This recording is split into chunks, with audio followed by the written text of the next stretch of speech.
So let's continue with our off-season playlist, looking at all 20 teams as we go into the summer of 2025. And today, let's take a look at the Sudbury Wolves. It was a season of emotions and whatnot, as this team went through it all. They started the season not knowing if Quentin Musty would return. If you remember, he went to the San Jose Sharks camp, and then when he came back to Pennsylvania, he said, "I'm not going to play for the Sudbury Wolves this season," and demanded a trade. And at that point, it seemed as though the sell off would begin for the Wolves. However, give credit to Rob Papineau and the Sudbury Wolves management deciding to, they're going to wait it out unless there's a big trade that's offered.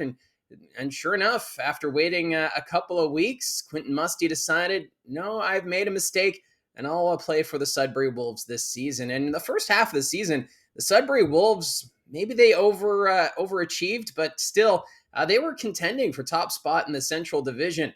Then it was a series of unfortunate events with Quentin Musty suffering an injury, missing significant time. Then they acquire Henry Mews and Noah Roberts at the OHL Trade Deadline, thinking that maybe this team could still compete for home ice in the playoffs. However, that second half did not go according to plan. Quentin Musty would return and then go out again due to injury before the playoffs, and ended up being swept by the Kingston Frontenacs in the first round. So it was a roller coaster ride for the Sudbury Wolves, but let's dive into how this all played out. They had a record of 32, 31, and 5, 69 points, so one win above 500.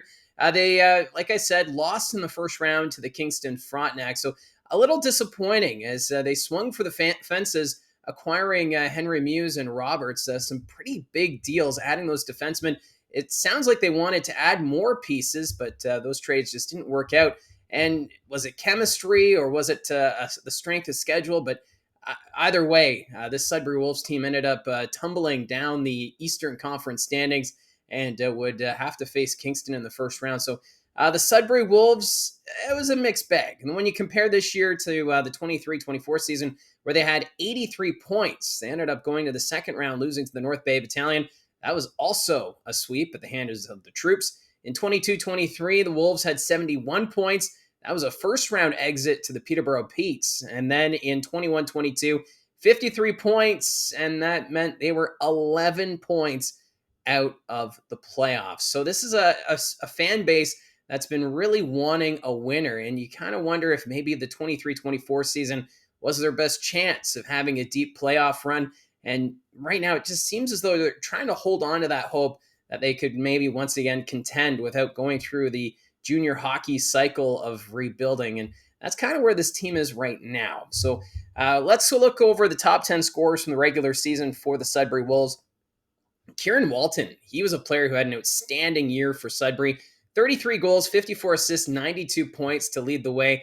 There was times where Kieran Walton, he would just dominate on the ice, and whoever was on the opposing team, they had to try and find a way to shut him down, as he had the ability to take over a game, especially in the first half of the regular season for Sudbury.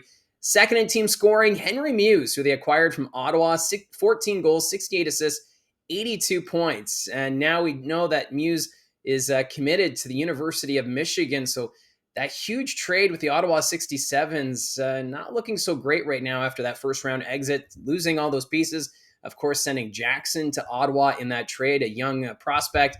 So that one hurts a bit here for the Sudbury Wolves going into next season. Third in scoring, though, was Nathan Villeneuve. He had a great season, 34 goals, 36 assists, 70 points. Quentin Musty, despite missing time due to injury and then holding out at the start of the regular season, still ended up fourth in scoring and 30 goals, 29 assists, 59 points. Just imagine what Musty would have been able to do if healthy and able to play the full 68-game schedule, although he probably would have been able to play for Team USA as well at the World Juniors if he was healthy. But still, just the talent that Quentin Musty possesses is something else. Fifth in scoring, Alex Ferran, 17 goals, 42 assists, 59 points. Contradelic, he was sixth in scoring, 22 goals, 32 assists, 54 points. Chase Coughlin, seventh in scoring with 24 goals, 19 assists, 43 points. Nick DeAngelis, the steady defenseman, 6 goals, 32 assists, 38 points. Andre Molnar, who they acquired from the Erie Otters, ninth in scoring, 15 goals, 16 assists, 31 points. And then Donovan McCoy, 10th in scoring with 5 goals, 22 assists, 27 points. Now, their first round selection in the 2025 OHL Priority Selection was Braden Bennett, 11th overall. He's already committed to playing this with the Sudbury Wolves next year, so that's a great start going into the offseason. In 24 games this past year with the Toronto Titans, 10 goals, 11 assists, 21 points, and Papineau and company pretty excited with what Bennett brings. He's going to be that dynamic winger that could maybe help this team take that next step when it comes to an offensive threat going into next year. And you also got Luca Blonda going into his second year as a defenseman. So they've got the young pieces, but I'm almost wondering if it's going to take some time for this group to once again contend maybe for the Central Division. And when you look at the 2005 born OA candidates, it's a long list. Starting off with the forwards, Chase Coughlin, he could come back as an overage forward next year. You also have Jack Zalato. He was a free agent signing. Didn't play too many games for the Sudbury Wolves, but he's an option. Then you have Noah Cohen. He's from Hanmer, so that's in Greater Sudbury. He didn't play a lot of games either, but you could use him as an OA candidate potentially. Alex Ferran, a Chicago Blackhawks prospect, not signed at the moment. The Blackhawks have until June 1st to sign him to an entry-level contract, so Ferran could be an option here. Quentin Musty, he's also a 2005-born prospect. Highly unlikely the San Jose Sharks will send him back to the Ontario Hockey League. He is eligible to play for the San Jose Barracuda of the American Hockey League. I kind of wonder if that's where Musty will end up next year. Also forwards, Dax Klinkhammer. He was acquired from the Flint Firebirds last summer. Played about 12 games and hasn't really been in the lineup much. I know he's been playing with the Greater Sudbury Cubs in the NOJHL. Then you have Tejon Street. He's been one of those more, I don't want to call him an enforcer, but that's kind of the role he played with the Sudbury Wolves last year. He's a 2005, so do you use your OA spot on Street next year? Then you also have Lucas DiGentomaso. He was okay. He was a good depth forward for the Sudbury Wolves down the stretch. And then Andre Molnar, the import from Erie. He could be your OA/import next season. We'll have to wait and see. And of course, now we know they're going to allow 3 import players on a roster next season. So a lot of forward options when it comes to the overagers. And then looking at defense, Spencer Horgan, he didn't play a lot of games, but he's a 2005. Gavin Ewells, he was acquired from the Flint Firebirds. He could be an OA option, along with Noah Roberts, who they acquired from the Brantford Bulldogs at the OHL Trade Deadline. And then you have Nate Krawchuk, 2005-born goaltender, although he's a Rensselaer commit in the NCAA. So it seems as though Krawchuk will not be back with the Sudbury Wolves. So out of that long list, the Sudbury Wolves have some tough decisions to make in regards to who their 3 OAs will be next year. Although you are allowed to have more than 3 overagers on your roster for the first half of the season, you can only dress 3 of them. And we've seen teams in the past do that, where they'll have 4 OAs and they'll kind of rotate who gets to play on any given night before they finally decide who those OAs are going to be. But man, oh man, there's some tough decisions here to make for the Sudbury Wolves. And just looking at this list quickly, I would think Coughlin, Ferran, G10 Namaso, maybe, and then Ewells and Roberts. Those are probably your legit ones. And Ferran, if I didn't say Ferran, would be your ones up for consideration for overage status next year with the Sudbury Wolves. So going into next year, I kind of wonder if maybe they need to look towards the rebuild or retool here. They got so many veteran players that they could potentially move out for draft picks and younger talent.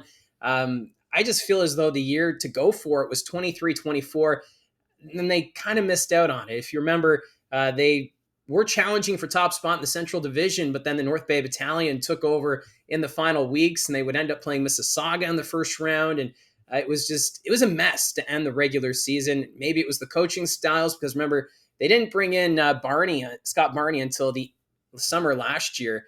So it just seemed like it was such a mess in 2022-23, and now coming into 24-25, they were trying to extend that window or force that contention window open. And I almost wonder if, that they've kind of suffered a little bit here, swinging for the fences. If they would have advanced past the Kingston Frontenacs in the first round, that trade for Henry Mews would have looked solid. It would have been a home run for this team going on a deep playoff run. But because they missed and were swept by Kingston, that's where there's a lot of questions about this team going forward. So for next year, I wouldn't be surprised if maybe the Sudbury Wolves towards the bottom of the Eastern Conference standings, fighting for maybe one of those final playoff spots in the East. But that's how junior hockey works. And I know fans have been starving for a contender in the city of Sudbury. They haven't been to an OHL final since 2007. So it's coming up on almost 20 years of not seeing a team contend for a championship with the Sudbury Wolves. So we'll wait and see what happens next year. But yeah, there's so much uncertainty, I feel, personally, with this team. And with some of the assets they have, you could get some good talent and great draft picks coming back, even at the OHL trade deadline next year. So there's a lot of things to consider with the Sudbury Wolves team. We'll have to wait and see how it plays out. But if you're a fan of the Wolves, let me know in the comments below. What would you like to see done with this team? Or where do you think this team will finish for next year? Love the interactions. Thank you very much for all your support. Don't forget to hit like and subscribe, and we'll talk to you again soon.